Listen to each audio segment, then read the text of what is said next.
The press all right? They've all gone. Are we having a nice time, ladies and gentlemen? Not a bad bunch of people. I just want to grab somebody. Look at them all. They're thinking, who's he coming for now? Look at Tice. He's nervous. It's going to cost me a few quid. Borrow it off Zia. He's got a few quid. I just want to take 2 minutes and give this man a round of applause. Your chairman, David Bull, ladies and gentlemen.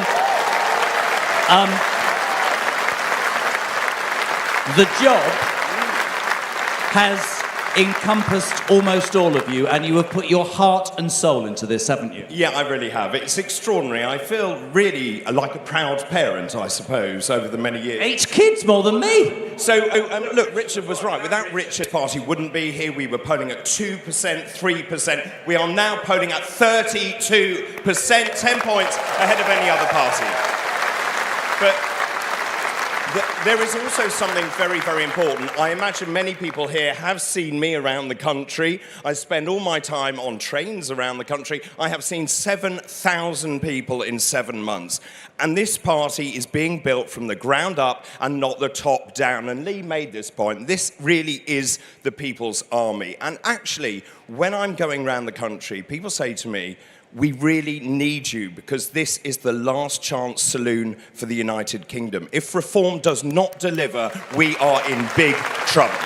I think it's really important.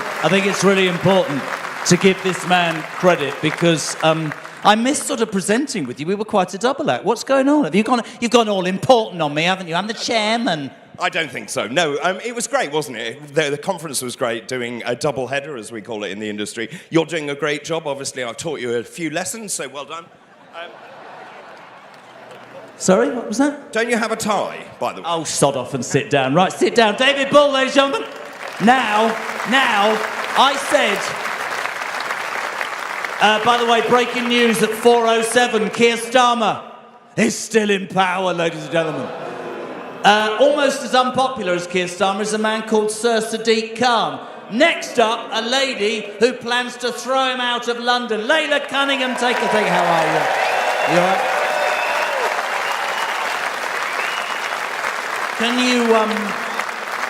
Can you really do a job on Sadiq Khan? I'll do more of a job. I've got a message to Sadiq. Oh? His time's up. Because everyone in London knows that London should be the greatest city in the world, and the only party that's going to bring that about is reform. When you look today, you think of the job that you're trying to do in London, you see a Monday afternoon in Birmingham, 2,500 people. What does it make you think about this as a movement? Listen, I get stopped by all kinds of people in London. You know, people tell me, oh, it's a certain type of voter that votes reform. We all know it's not. There's no left or right. There's just voters who want a government that works for them, keeps them safe, keep taxes low, delivers good public services, and for God's sake, believes in the sovereignty of this country. And only reform does that. Thank you. Brilliant. There they are. Look at them. It's like, just get the camera. Look at that. Sweeping along. Zia, how are you? Nice to see you. Ty's bought the ring yet? Lee Anderson says you're a tight ass. He did. Have you got a comment to say to that? Yeah, I'll have a word with him later. I'm a bit bruised up. Robert, very good. Lee, you're the man, aren't you, Chief Whip? Andrew, thank you. The lovely Sarah. And Danny, you're not getting a kiss. Thank you very much indeed. Give the Rogues Gallery a round of applause. Right. So... not long to go now. The main man himself will be here to tell you about his vision and about how Nigel Farage believes that he can change the United Kingdom. First up, of course, is the May elections. Before the main man comes out, we thought it important to show you the journey, the momentum, the vibe the Reform UK has had over the last 12 months. Enjoy. This could be a new dawn for British politics. Nigel Farage's party took this once safe Labour seat. Winning's obviously fantastic, but just think about the swing. Think about the change. Their vote has collapsed, and much of it's come to us. Nobody in Westminster will learn any lessons from this in the short term, but I tell you what, this is happening. It's not a one-off, it's real. New leaked membership figures show that Reform UK has now surpassed the Labour Party to become the largest political party in the United Kingdom, and it marks the first time in 15 years a party other than Labour has claimed that top spot. His name is Danny Kruger, and he joins me on the stage now. I will welcome Robert Jenrick into this room and into Reform UK. Romford MP Andrew Rosendale has defected to Reform UK. Would you please welcome to the stage former Home Secretary Suella Braverman. Whoever comes out on top on May the 7th, it may well decide who the Prime Minister is, so the stakes are very, very high. A latest polling projection from YouGov, it puts Reform UK on course to be the next government and Nigel Farage, of course, to be the next Prime Minister. The Tories are nowhere in this contest leading up to May the 7th, so the opportunity for something fresh and something new has never, ever been greater. Please welcome to the stage the leader of Reform UK, Nigel Farage.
Good afternoon, Birmingham.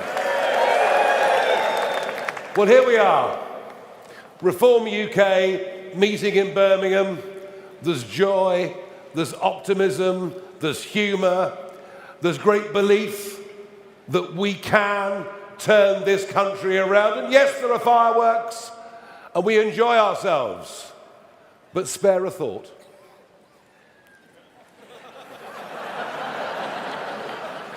No, please. Spare a thought for Downing Street this afternoon, where the curtains are drawn and the political life of the most unpopular and most useless Prime Minister in living memory is drawing to a close.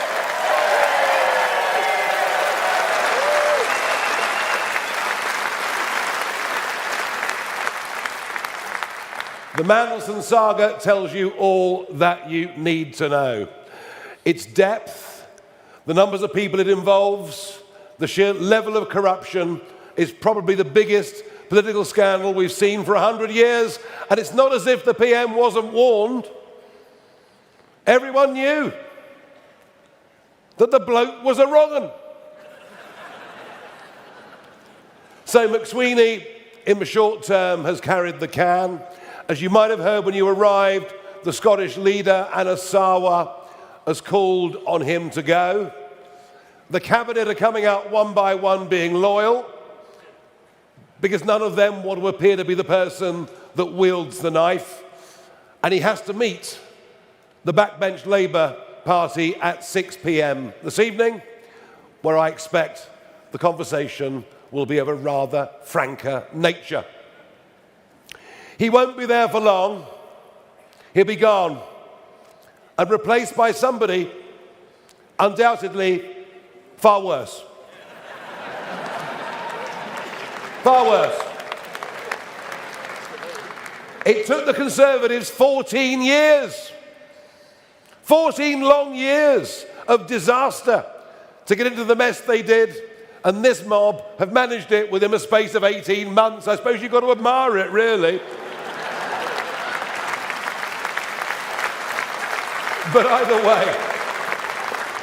way, what we do know is there is now a very clear dividing line in British politics. Keir Starmer says the country is not broken. Kemi Badenoch says the country is not broken. And we say, and 74% of the public agree with us in opinion polls, we say Britain is broken and Britain needs reform. And it doesn't matter where you look. It doesn't matter where you look. Just look at our public services. The NHS, just as one example. It's literally impossible for the NHS to cope with the level of population explosion that has happened in this country over the course of the last 20 years. And I can scarcely believe that now we are offshoring the NHS, outsourcing the NHS. You could get a telephone Zoom consultation from a doctor on a beach in Malaysia. Don't ever let the Labour Party say that Reform want to privatise the NHS whilst they're outsourcing the NHS, whilst at the same time putting a cap on the number of students who qualify as doctors and nurses every year. Complete and utter madness.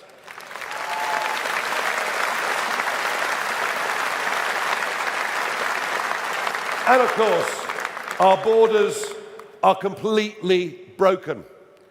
And this, I think, in many ways represents the greatest breach of trust between the governors and the governed. You think of it, the 2010 manifesto from the Conservatives, the 2015 manifesto from the Conservatives, the 2017 manifesto from the Conservatives, promising to reduce net migration to tens of thousands a year. And then in 2019, a Boris majority, Brexit done, every reason to believe we'd get a grip. And then we got the Boris wave with net up to 1 million people coming in a single year, most of whom are not bringing the kind of skills and support that our country needs. And frankly, whether it's immigration or anything else, the Conservatives were a disaster. They broke Britain, and all that Starmer and Labour are doing is making the situation worse. And the same comes for illegal immigration. Just think about it. How could it be in our interests to allow nearly 200,000 undocumented young males into our country? And that is what has happened under both the Conservatives and Labour, and now more people have arrived by boat under Starmer than did under any other Prime Minister. Our borders are broken. Our economy is broken. No one dares admit it. The national debt increased 2.5 times in 14 years of Conservatives and is now absolutely, totally out of control under what I think, despite the CV, oh no, she's got a good CV, that Rachel Reeves. 10 years, a senior economist at the Bank of England. Do you know what? She is the most useless Prime Minister in our history and an embarrassment to us on the world stage. She clearly hasn't got a clue what she's doing. As our debt explodes, as our welfare bill goes through the roof, business confidence sinks. And I particularly want to mention small business. There are 5.6 million men and women out there engaged in their own enterprises who frankly feel persecuted by both of the last two governments. And we are the party that's on the side of Alarm Clock Britain. We're on the party on the side of people who want to get up, run their businesses, have a go, and believe you me, I think those self-employed and small businesses will vote reform at the next election. Frankly, there is nobody else who even understands what they do, because almost no one in business has ever had a proper job, and that is going to change.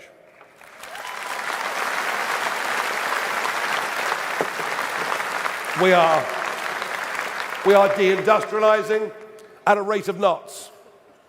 Heavy manufacturing, heavy engineering, shipbuilding, cement making, chemicals, steel. You can go through the long list. It's all gone off to India and China. And then the very same goods are exported back here. And we're doing it in the name of net zero. We're doing it in the name of saving the planet, despite the fact the goods that are offshored are produced to lower environmental standards and then shipped all the way back. It's incredible. In 2010, we spent £6 billion importing energy from overseas.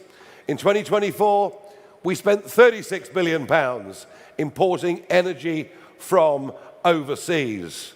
We are taxed at the highest level we've been since the war, and many, many people, not just the rich, but many bright, young, ambitious people are leaving our country in what is now approaching an exodus.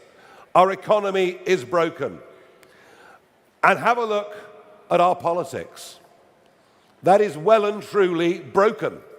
Well, you can see how broken the Labour government is, but think of the 4 years of endless psychodrama the last Conservative government put us through. Too busy fighting each other to even consider standing up and fighting for the voters and the people of this country. We have a Prime Minister who is not a leader, and things are changing on both the centre-right and the centre-left. For all of our lifetimes, we've understood that there was a two-party system that led to government in Britain. And I can say today, for the first time, the two-party system we've known all of our lives is now over. It's gone. It's consigned to history.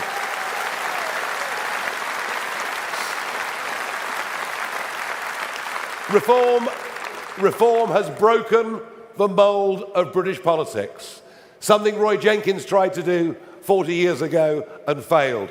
We have broken the mould, and that's why we've led in the last 200 opinion polls. And I must tell you that I approach May the 7th and those elections in Scotland, in Wales, in all 32 London boroughs and thousands of seats up and down the country. I now approach May the 7th with a growing sense of optimism every single day. I really do.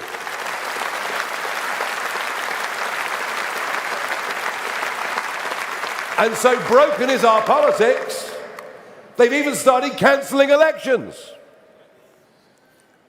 I thought only banana republics cancelled elections. Well, I will be in the High Court on the 19th and 20th of February when we fight the government at judicial review, not just for the elections this year, but to think that in the case of Norfolk, of Suffolk, of East and West Sussex, if this goes ahead, it will be the second year in a row that elections have been cancelled. We go into that court fight with every reason to think that we are going to upstage the establishment and that we are going to win and re-enfranchise 5 million people.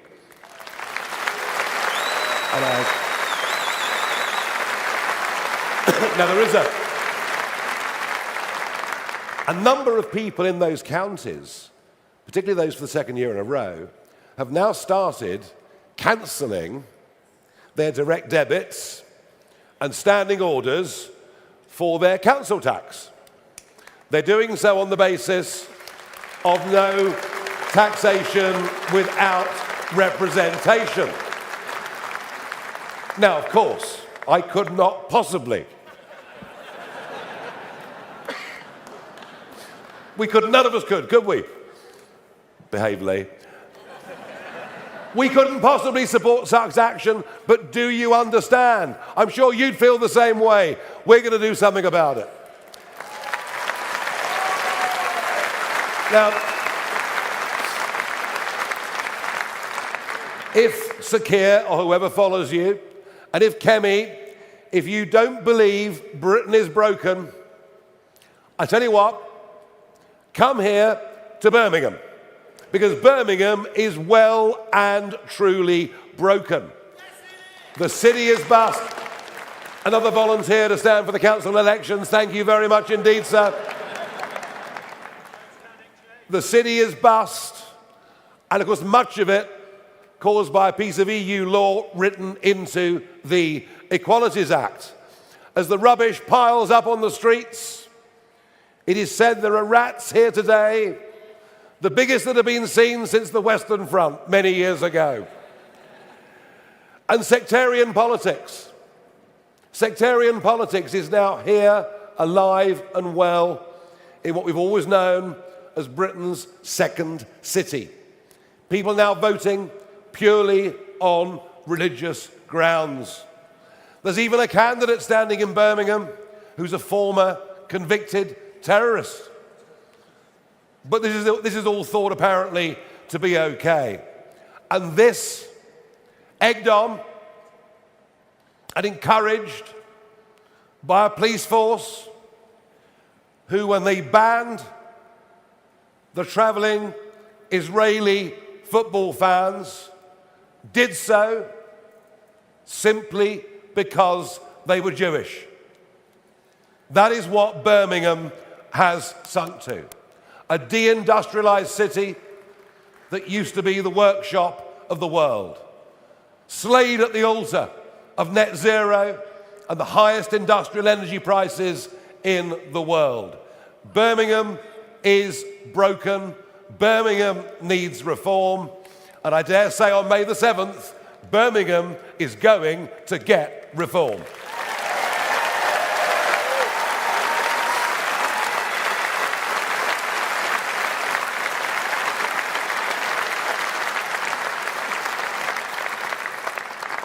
Now, unless you face up to the facts that Britain is broken, unless you're prepared to be honest enough to accept the depth of trouble that we're in, you can't begin to even contemplate what the actions needed to rectify it are. And that, I believe, is what gives us, above all, our biggest advantage over our competitors who've still got their heads very, very firmly tucked in the sand. They somehow think that you can fiddle with the boiler, replace a couple of spare parts and it'll all be okay. And we say no. We need a brand new boiler and not a heat pump. We need a completely brand new system. So Britain is broken. Britain does need reform, and reform will fix it. We've got the character, the attitude, the mindset, the optimism, the belief. Nothing will stop us from doing it. We will fix it, period.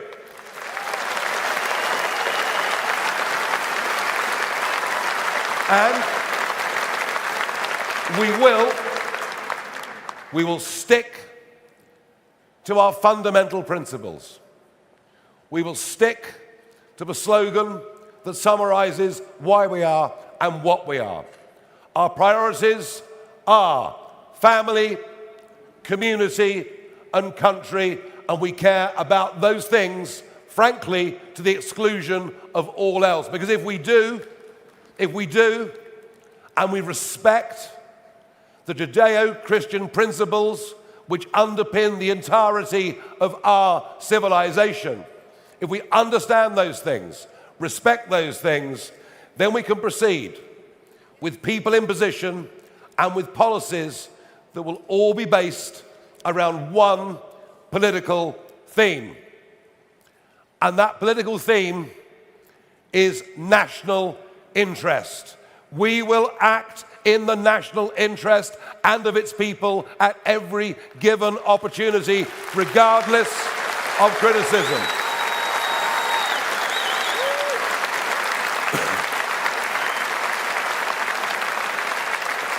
We will no longer kowtow to the European Union or unelected European commissioners. We will no longer even listen to illegitimate United Nations courts like the ICJ, who with a judge from Russia and China have persuaded our Prime Minister to give away, no, sorry, not to give away, to pay to hand over the strategically important Chagos Islands. We will not be listening to courts like that in the future. We'll be acting in our own national self-interest.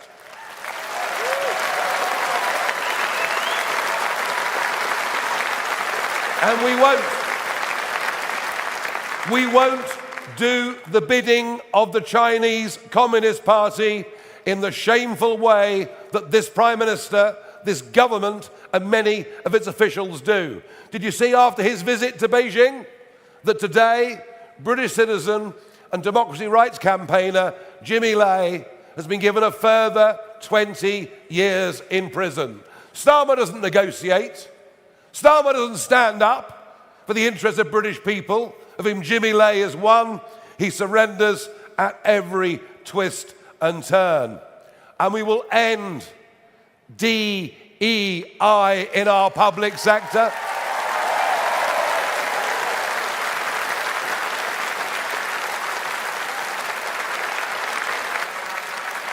Get rid of two-tier policing, of two-tier justice.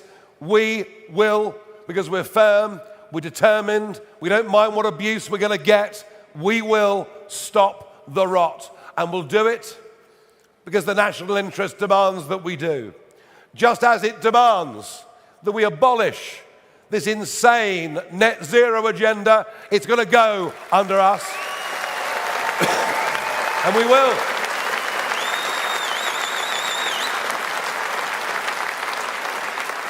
We will get the North Sea operating again. We'll get rid of the ludicrous taxation that Jeremy Hunt and the Conservatives put on and Rachel Reeves made worse. Whether you like it or not, we will be using oil and gas until at least 2050. So in that case, why not simply produce our own? It makes sense. It's in the national interest. And we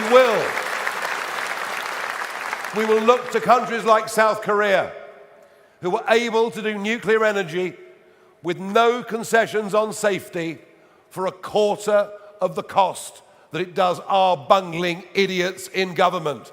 We'll produce oil and gas, we'll build nuclear energy, because frankly, we're going to need it. Not just for existing manufacturing, what's left of it, but think of the 21st century technologies. And by the way, we're the only party really thinking about this. Think about AI. Think about data centers. Think about the world of crypto, which isn't going away.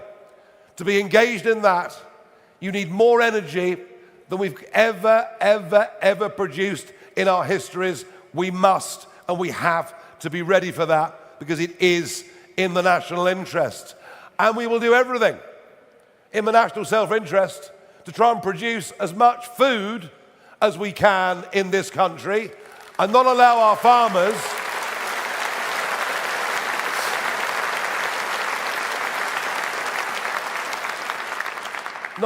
farmers to be bought out by those biodiversity deserts of solar farms.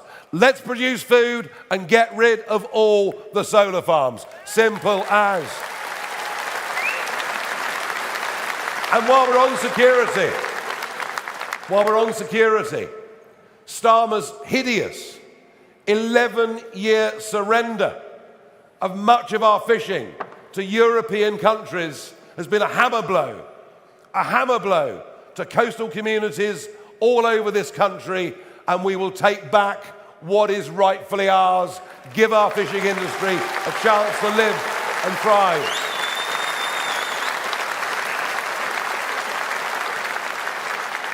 It's all about putting our own people first.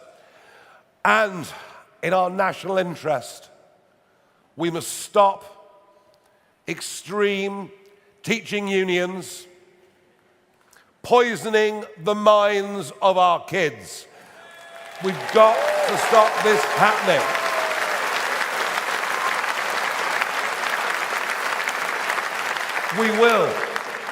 We will ensure there is a patriotic, balanced, historical agenda that our children learn. And we will also recognise that not everybody is fit to go to university to do an ology.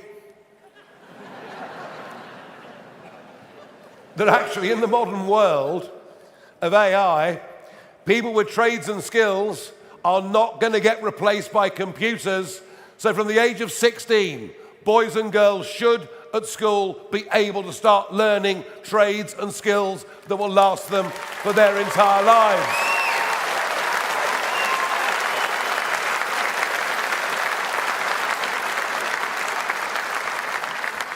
But we have to start making money.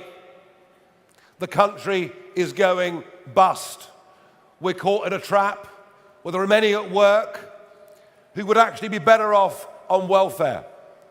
And we will have to cut the welfare budget. Not everybody will like it, but, you know, I'm sorry, but mild anxiety, yeah? I mean, after a heavy night out, I have mild anxiety. Well, less so than before. But you can't go on the sick because you've got mild anxiety. But it is an attitudinal change that Britain needs. An attitudinal change to hard work rather than work-life balance. An attitudinal change to the idea of working from home. People aren't more productive working at home. It's a load of nonsense. They're more productive being with other fellow human beings and working as part of a team. I want us to be the champions of have a go Britain. People setting up businesses, people having a go.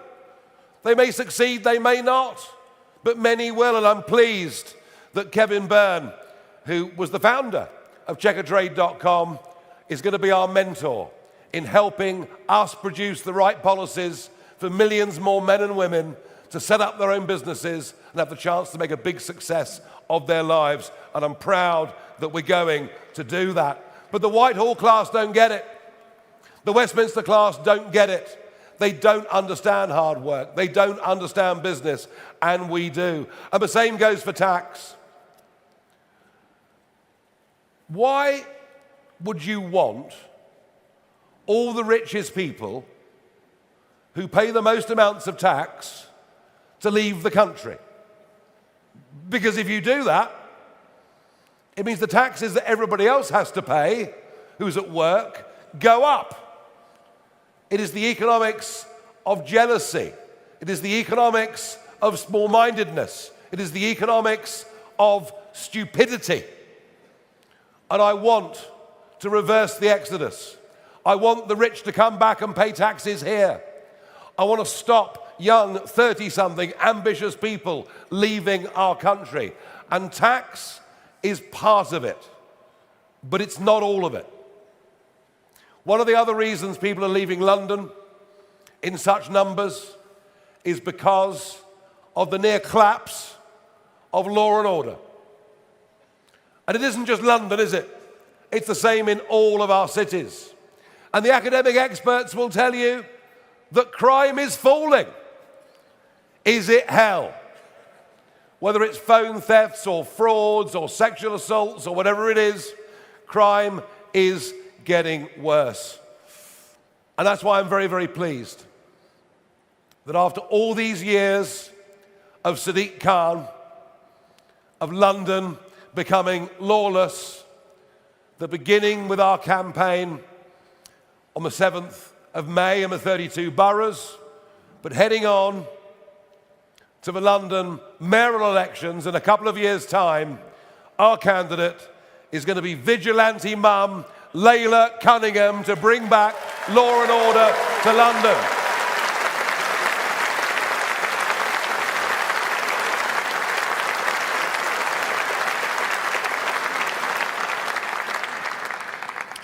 And yes, we will control our borders.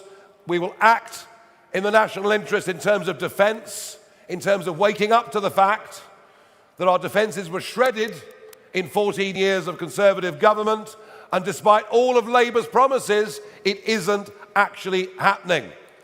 And if we have to cut the welfare budget to make our defences stronger in a dangerous world, well then that is exactly what we are going to have to do. We can't defend ourselves right now. We need to be able to. Now, 20 months ago, I took a very big and life-changing decision. Having retired from politics, once we got Brexit over the line, I decided that I would come back into politics, and I did so because I believed that at that moment in time, I was the best person to lead the fight back against the shredding of all of the values and all of the good things that this country had stood for. I can't be bought. I can't be bullied. I've stood for the same principles for many, many decades. I'm not doing this for my health.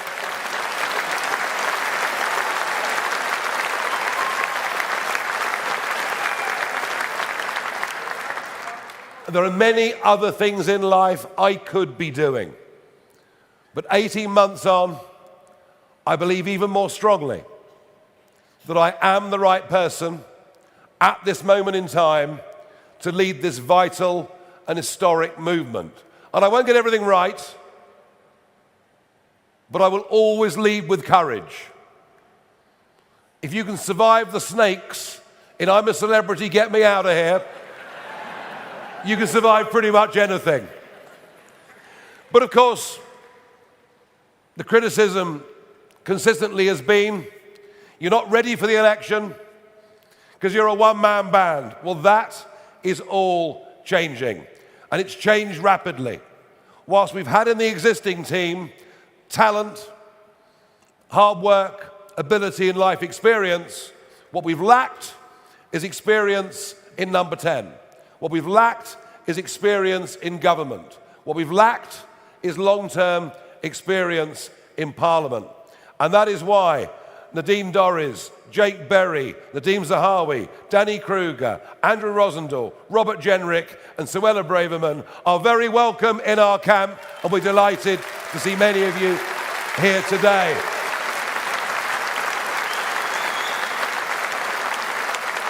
And that complements enormously. That complements enormously what myself and David Bull, Zia Youssef, Richard Tice, Sarah Pochin, and of course, Lee Anderson have been doing already. Anyone from the outside can see we're now beginning to actually build a team of people. And I will also go on encouraging those from outside politics with expertise to join us. People like Colin Sutton, people like Vanessa Frake, and there are many, many more people out there who will answer the call because they realise just how much trouble our once great country is in. The May the 7th elections are crucial. They are our equivalent of the midterms. And I'm pleased that we've got the right leadership in Malcolm Offord in Scotland, Dan Thomas in Wales, and Layla Cunningham in London. We've got the right people. But I'm not going to wait until after May the 7th for the next phase, because things are moving rather quickly out there. I will, within the next few days, start to unveil the first people who will act as our spokesman and act as our shadow cabinet ministers. That is coming in just a few days' time and will represent yet more maturity for our party. And I'm looking forward to that, very, very much indeed. I said here in September that I thought the general election would happen in 2027. Well, of course, I was mocked and ridiculed. I'm always mocked and ridiculed. Well, I stand by that, but it could come more quickly. This whole thing could just unravel. Starmer goes, the party moves to the hard left, there's a further exodus of capital and people from the country, the bond markets lose confidence. I know Andy Burnham and the others say, we're not worried about the bond market. Well, you may not be worried about the bond market, but the bond market's worried about you. So as of 3 o'clock today, on our website, reformparty.uk, as of 3 o'clock today, I have opened the lists for people to apply to be general election candidates for this party. And I do today put this party on a general election war footing. We will make sure that when it comes, whenever it is, that we are ready in every way to fight and to win that election.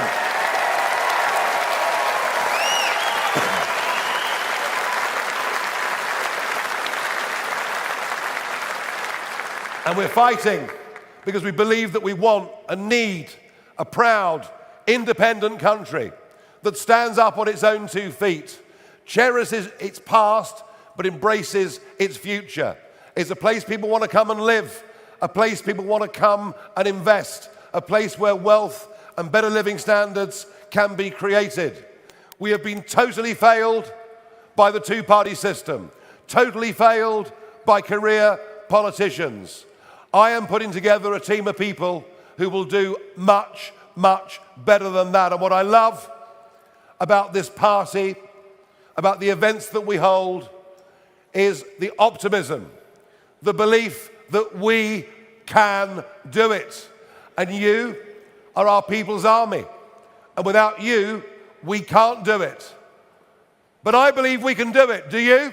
Yeah. I believe we can do it. Do you? Yeah. Thank you very much indeed, everybody. Thank you. Thank you. Thank you. Thank you.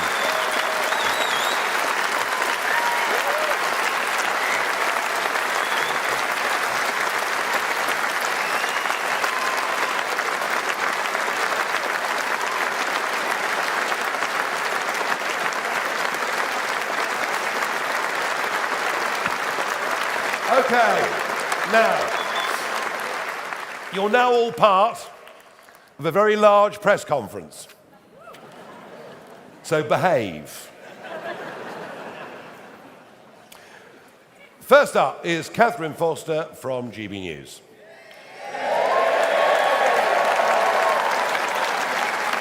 I'm not sure that every media channel will quite get that round of applause, but anyway, Catherine, please. Thank you, Catherine Foster, GB News. Obviously, chaos in Downing Street, the Prime Minister's position very precarious. You've talked about the national interest.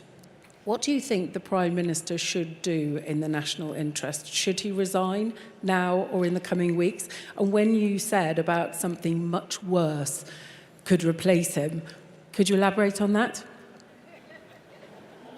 Yes. Look, if a Prime Minister loses credibility, can't command the House of Commons, can't command his own party, doesn't have respect internationally, then it's not in the national interest for him or her to stay. So I think that he should resign, and I think that he will, before very long, resign. I think Anna Sarwar is a very big marker. I mean, how can Labour now fight the Scottish elections if Starmer stays as Prime Minister? It's virtually impossible, isn't it? And the same, I think, will come for Wales very, very shortly. And there's supposed to be a meeting of the Parliamentary Labour Party at 6 o'clock tonight, which could be very entertaining. When I say much worse, they'll go further to the left. The centre of gravity of the Labour Party is being dragged leftwards. It's being dragged leftwards by sectarian votes and fear of losing to more Gaza independence. It's being dragged leftwards by the advent of Zach Polanski. Some pretty crazy ideas, but that's where it's going. So I suspect that the next leader of the Labour Party will have even worse policies on tax, will drive the exodus of talent from the country, and I think things are going to get worse before they get better. But you know, maybe the truth is, if Starmer goes, maybe what the public really deserve is a general election, and that is what we'll push for.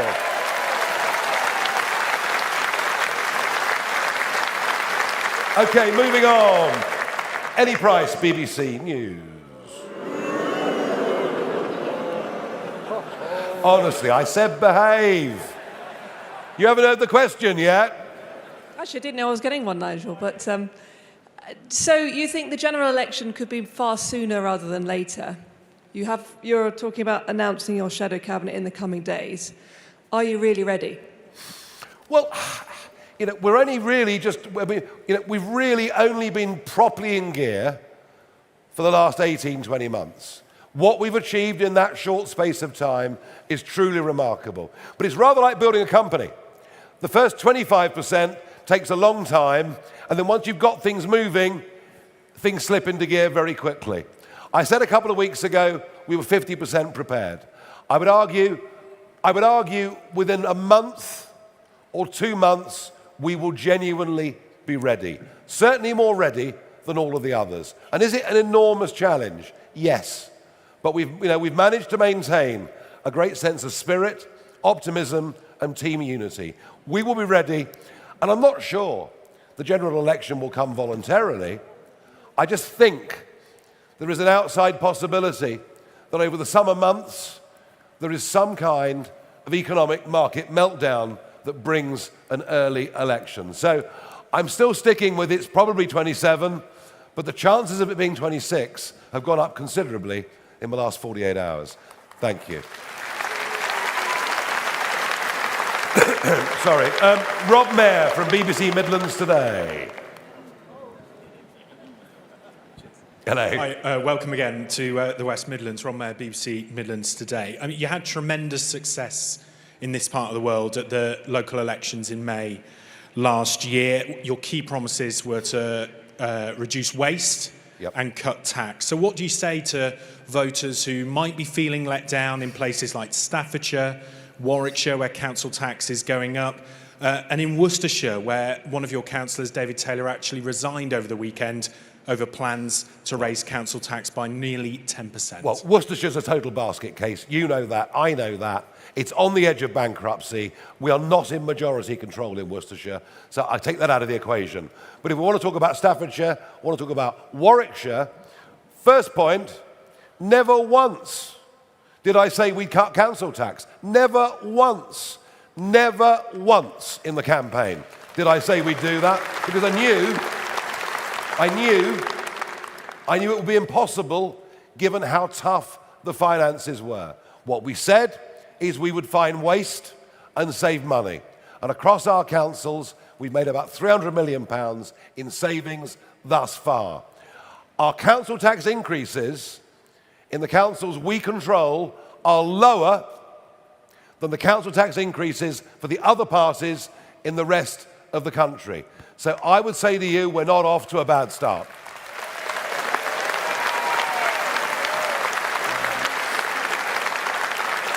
Okay, Lewis Warner, ITV News Central. Thank you. I'd like to ask, you said you're on a general election war footing. If the Prime Minister does resign in the coming days, would you call on that next Labour leader to call a general election? Are you ready for that? And if so, why should they? Because some of the MPs sitting opposite here didn't call a by-election when they defected. No, they didn't. You're right. And of the last 200 and something MP defections, only 2 have ever occasioned by-elections. I just think legitimacy of prime ministers. We've had so many prime ministers now. Where is the legitimacy of a Prime Minister who's not been approved by the people? And I think the office of Prime Minister is being rapidly devalued. Yes, I accept it's the Conservative Party that did that. I mean, it was hard to keep up at times, wasn't it, how many there were? But no, I think there will be a big call in the country for a general election. They may well ignore it, and they probably will ignore it, as I said earlier, but do not underestimate financial events spiraling out of control if they go for a leader that is on the hard left of British economics. So I still think it may happen. I doubt they will offer it to us, sadly. Sophie Church, Daily Mail.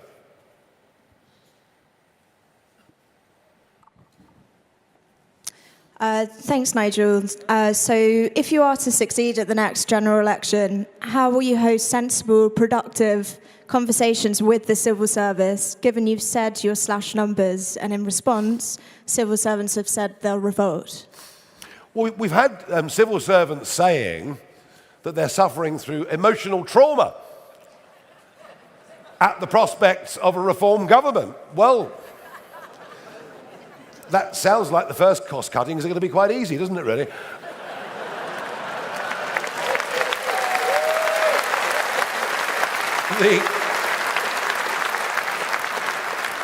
I do not have direct experience of working with the civil service. Richard Tice and I have not been in that position before.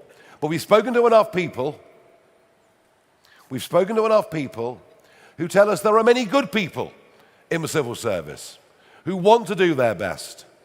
And what we have to do is find out who are the good ones and keep them.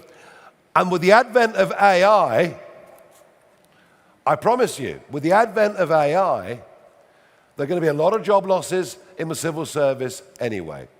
What we cannot have is an obstructive civil service that willfully try to prevent the manifesto of a government being put through.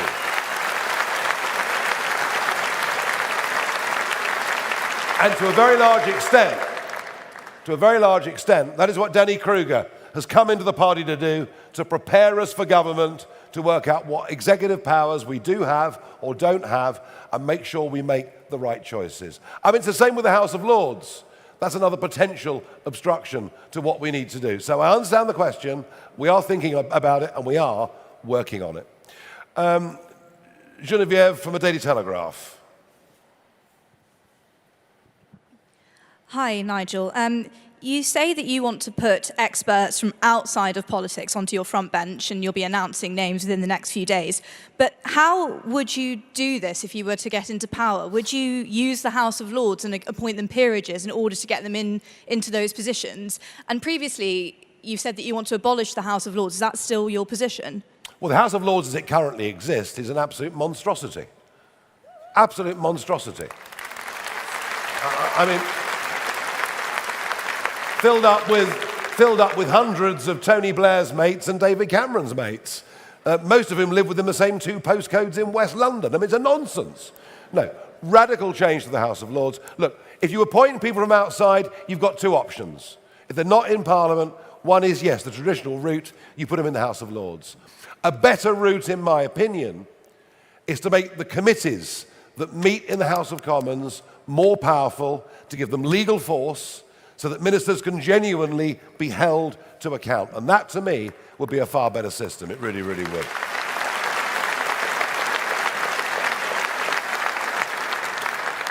Sophie from the Daily Mirror. Hi, thanks, Nigel. So last year, one of your new MPs, Robert Jenrick, complained about visiting Handsworth in Birmingham, where he said he didn't see another white face when he was speaking about integration. Do you think the best way to assess whether an area is integrated is by the number of white people in it? Thank you. No, it's by, do people speak the same language? Do kids play together in the street? Is there a sense of commonality, and is there a sense of community? And I think there is a feeling in too many areas of excessive levels of immigration, regardless of geography, ethnicity. Actually, we finished up with desperately divided societies, and that's the fault of irresponsible immigration policies. Simple as that. Right, now,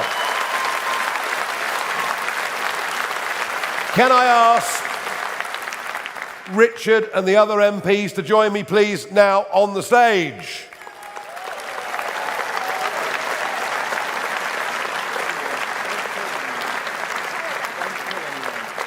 Now, gather in quite tight. No one too near the edges. We come forward. Come in.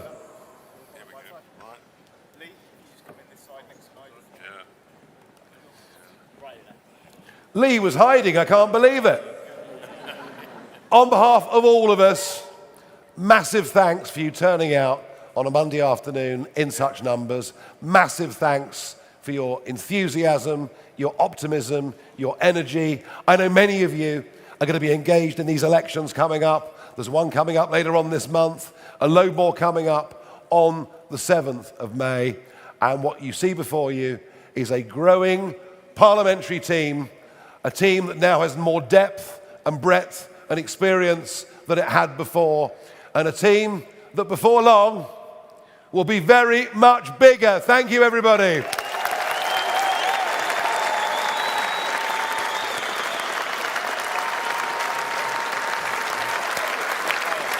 It's all right.